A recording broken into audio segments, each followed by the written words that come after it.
for this defendant who stabbed to death his neighbor. What did you think when you first heard the verdict? Well, I wasn't surprised because in looking at his testimony in self-defense, what he said happened just didn't comport with the small portions that we saw on a video with him coming back and the way he came back, and if he was in this tussle, still having his hat on, and so on.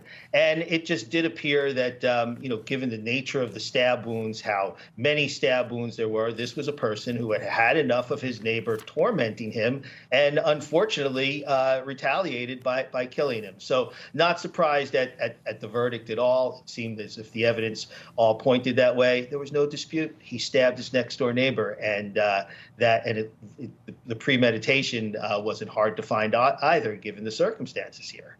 And I do wonder, James, we just saw a little bit of the defendant during the trial, and he honestly, in my opinion, had the same expression the entire trial. I never saw him cry. He just kind of sat there and looked down when his family and the victim's family were testifying. He never looked at anybody. And so I wonder, too, how much that impacted the jury. Of course, they based a decision on the evidence presented, but you can't help but notice that you didn't see any, at least facial expression indicating any remorse or regret. How much do you think that plays with the jury in general? Well, if you put up a defense that is a lie, that this is self-defense, then you're not showing any remorse whatsoever. And in the manner in which he testified was just so matter of fact.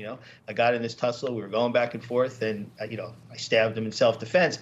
He really didn't explain it in a way that was compelling or allowed for the jury to really see, like, oh, this guy was in fear for his life or something like that, and needed to it was basically him or his neighbor. That didn't come across. And look, you have someone who obviously has a troubled past in terms of his past conduct. There can be mental illness at play, but in a situation like this, if someone truly is a danger to those around him, is that mental illness a good reason to keep him out of prison? And the jury decided on this, and probably rightfully so, that no, he shouldn't see the light of day after his sentence is served, because we have no knowledge that he won't do something similar again if he's unfortunately provoked or even without provocation. And it's interesting in West Virginia, we talk a lot about, as you well know, every state's a little bit different with their laws and the nuances and the logistics about how they come about a decision. So we know that after the first-degree murder conviction was passed down by the jury, they then heard more evidence to decide mercy or no mercy. And I just want to comment on the mercy piece, because honestly, both families, both sides have shown so much mercy and grace. This victim's family, you see in the courtroom hugging the defendant's family. There they are after she testified in the mercy or no mercy phase of the trial.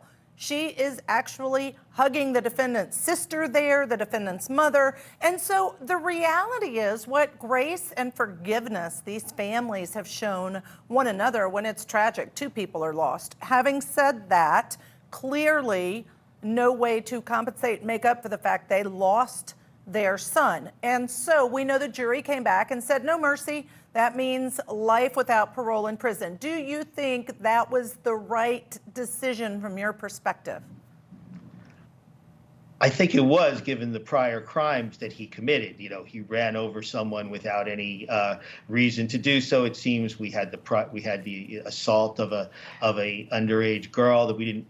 I'm not aware of the details, but of course that's a very serious crime. I mean, it is an amazingly unique sociological phenomenon that two families can be brought together in this way through the tragedy of one son murdering the other son. I mean, it's just amazing, but we see it happen time and time again because both families are suffering a loss. Yes, Travis Peters we're not going to see again because he's deceased. But on the other hand, Chester Lilly will never be out of jail, so his family has suffered a loss too. And there's acknowledgement on both sides of the family that the parents didn't commit this crime. Parents tried their best to raise a son that wouldn't engage in this type of conduct. It seems like they tried to get him help, and it's a beautiful thing to see. It's heartbreaking to see that families are brought together. But in terms of what the jury has to decide and the correctness or incorrectness of the verdict,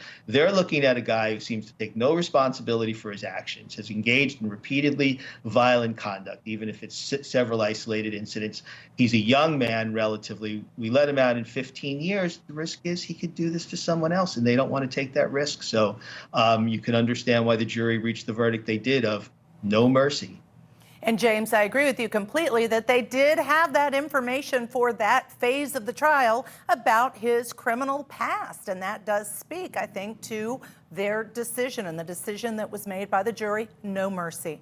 All right, James, you're going to stay with us. And coming up next, Court TV spoke with the parents of Travis Peters, the victim in the West Virginia case. We're going to hear what they had to say next on Court TV, your front row seat to justice.